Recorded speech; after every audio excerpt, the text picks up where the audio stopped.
All right, everyone, welcome back today to Bible 365 with Kathy Carter. So, I'm going to try and do a real quick introduction because I have a lot on my mind in regards to today's reading. So, today is day 25, and this puts us at Job chapters 22 to 25. So, this is our chronological 1 year chronological Bible reading, and this is the book. So, try to show you as much as possible, or you can do an online reading plan. So I've been reading this. Obviously, we're going through it relatively quickly, and so I'm only hitting on certain parts.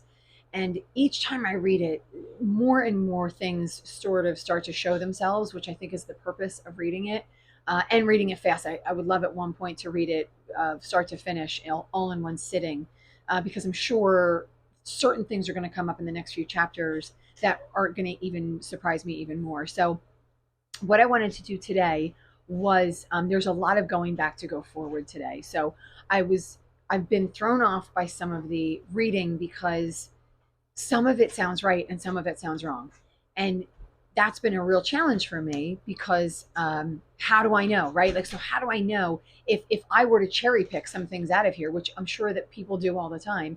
If I were to cherry pick, what would I be cherry picking that's true, and what would I be cherry picking that isn't true? Should I be quoting this book at all, or should it just be sort of a cautionary tale that we listen to or we read, sorry, in order to use this as a reminder of who God is in our lives?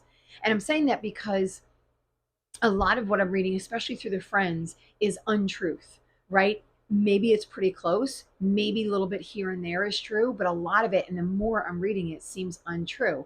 But how would I know if I don't know certain things about God? And so, what it made me do is it made me actually go back into chapter 1 and seeing if I had read nothing else, and this was the only book that I had. How would I know who God is? And how would I know what is and isn't true about the rest of this book? So that's a little bit what I want to do today. And I'm not saying I'm not going to do any of the other things, but a little bit of what I want to do is really go back and see who God is, who Satan is, and who Job is. And this is based on what we see in the very first chapter. So for me, it's taking me back to, if you're in the book, it's actually taking me back to page 70. If you're not in the book, it's just taking us back to chapter 1. So the things that I gather are that, so according to this book, Job, which is the human, which is the person in this, Job is blameless. Job is upright. Job fears God, and in this particular circumstance, the fear is a reverence. It also says fear, but it's also a reverence. According to, again, I go to that Blue Letter Bible, which is an online Hebrew to English translation, sort of. It's a biblical Hebrew online site, and so it means that he is reverent. He reverences God. He fears God. He shuns evil. He has a big family. He is rich in many, many things. He is considered one of the greatest men, or excuse me, the greatest man in the East. He purifies his kids after they have these feasts, and he sacrifices for them. So that's what we know at this point about Job. Um, I also want to add another point in, but not quite yet. And then what we know about Satan is Satan roams the earth. Satan is joined in with the angels, which leads me to believe that Satan is an angel. Many of us would say fallen angel, but I'm just specifically talking about in this book. He's an angel. He answers to God. So it doesn't seem like he does anything in his own power. He answers to God first. His power seems to be for evil because when God says, I leave it in your power, that's when the evil things start to happen to Job. Um, so that's what we say. And one of the other things that I say is he must have permission to do any of the things that he does. So he requests and gets permission from God to do any of the things that he does. According to Satan, Job fears God because he is protected by God. Now, so God, according to this section, again, this is back in 1, God is feared by Job, which I would assume means that he's something bigger, right? He's bigger than humans because he's feared and revered by Job. The angels come and they present themselves to him. So it seems, again, he's bigger than the angels because the angels are presenting to him and speaking to him. He has the power and the ability to put a hedge around people. He has the power and ability to bless people, and he has the ability to give power to the angels. In this sense, he gives the power to Satan, and he has the power to strike human flesh. So he has the power to do all of these things. So if I go on this and this alone, it seems like God is this great power that is above all of the angels and above all of the humans, and somebody to be feared, revered, um, and that Satan is sort of the next step down. Maybe that's the wrong way to do it, but Satan is an angel, and so he doesn't have full power without God. And then Job is human. And again, I don't want to kind of stack it as its layers. It seems like it's God, angels sort of over here, and maybe Job in a different section. One of the other things that God says about Job in the same exact chapter is that after he is struck with death of all of his family and he lost all of his goods, it says he still has integrity. So even through this, Job still has integrity. And I wanted to remind myself of all of these things because when I read some of the stuff that's coming up, it really questions a lot of what these things are. So, the truth about who God is and all of these other things. So it really questions a lot of that. And so I want to maintain that up until this point, these should be the things that I can clearly read in the first couple of chapters of Job. So if then we move on to chapter 22, so we kind of go back onto our section, day 25. We now have Eliphaz is responding to Job. So remember, we have back and forth, back and forth. Job speaks, a friend speaks. Job speaks, a friend speaks. They're all kind of up to this point, they're all essentially saying to Job that you obviously have sinned. You're less than anything, and you don't deserve anything. And the reason that you have been afflicted is because you have done wrong. So they kind of keep telling him this, all the three friends. Job is getting frustrated with them, and he's saying, stop saying these, stop attacking me. These horrible things have happened to me. God has got it wrong. So he thinks that I did all these things, and that's why he's attacking me. And yet I didn't do these things. And all I want to do is go back and speak to him and plead my case for him. So we've sort of established by all of these guys that God is a tit for tat guy. So God is a God who says, if you do this, good things will happen. If you do this, bad things will happen. And that's what these guys keep kind of saying to each other.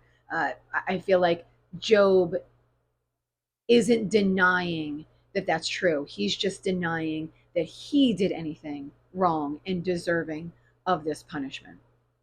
So, although we didn't necessarily see that in the beginning, because he said the Lord gives and the Lord takes away, he seemed to be much more open to truth in the beginning, and now he seems to keep steering into a bad direction. So Eliphaz is responding to him, and then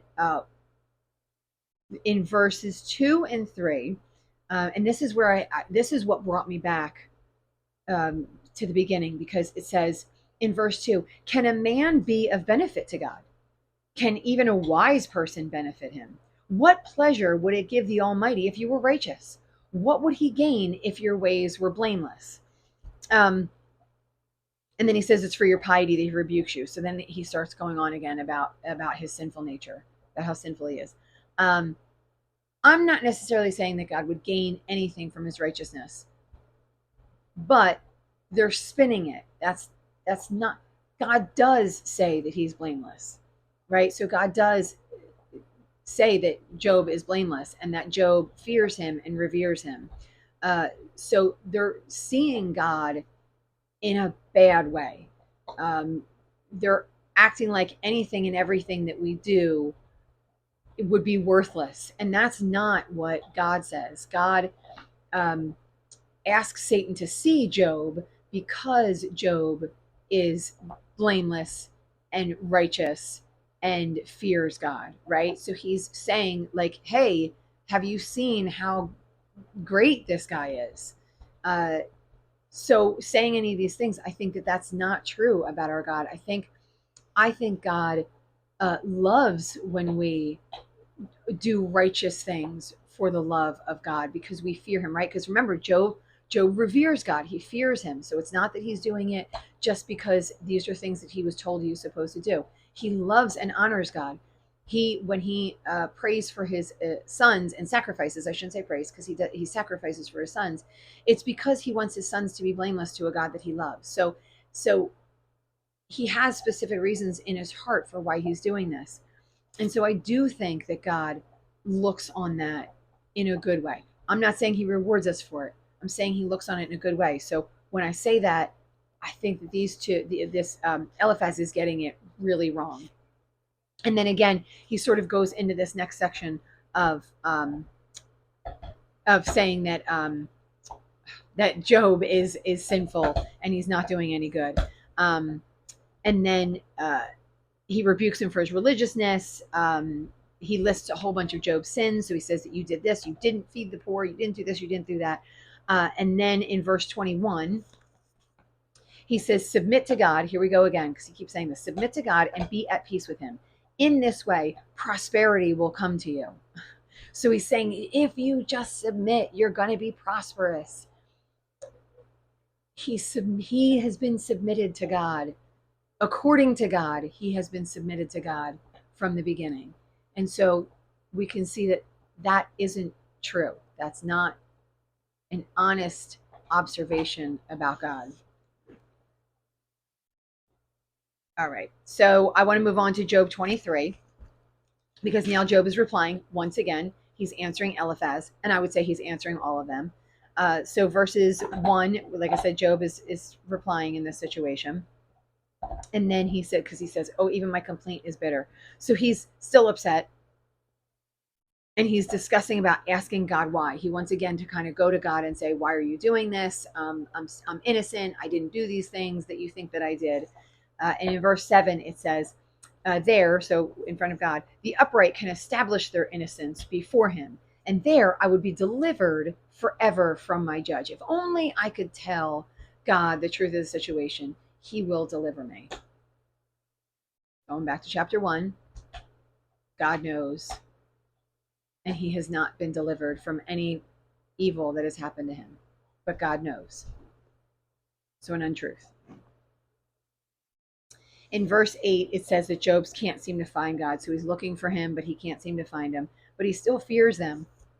And in verse 17, he said, and this is, I think, one of the things that we can look at Job in a good way, because he says in verse 17, he says, I'm not silenced by the darkness, by the thick darkness that covers my face. So he's not going to give up talking to God, even though he's in darkness and he's in sadness and he's suffering, right? So he's not going to give up talking to God. So I think this is one of those places where I can look at what he does do and see that he still reveres God. So there's still in there, he still knows that God is God and he still reveres him. He just has maybe a wrong idea of the complete truth about him. Moving right on to Job 24. And this one kind of threw me for a loop because it seems to be a little off after what we just read. So one of the things that he talks about in here in verses 1 and 2, I found really interesting. Why does the Almighty not set times for judgment? Why must those who know him look in vain for such days? So somehow he's going to the wicked and he's noticing that the wicked is not punished immediately. Why do we look out and we say, that guy stole something, that guy murdered, and yet he doesn't get punished?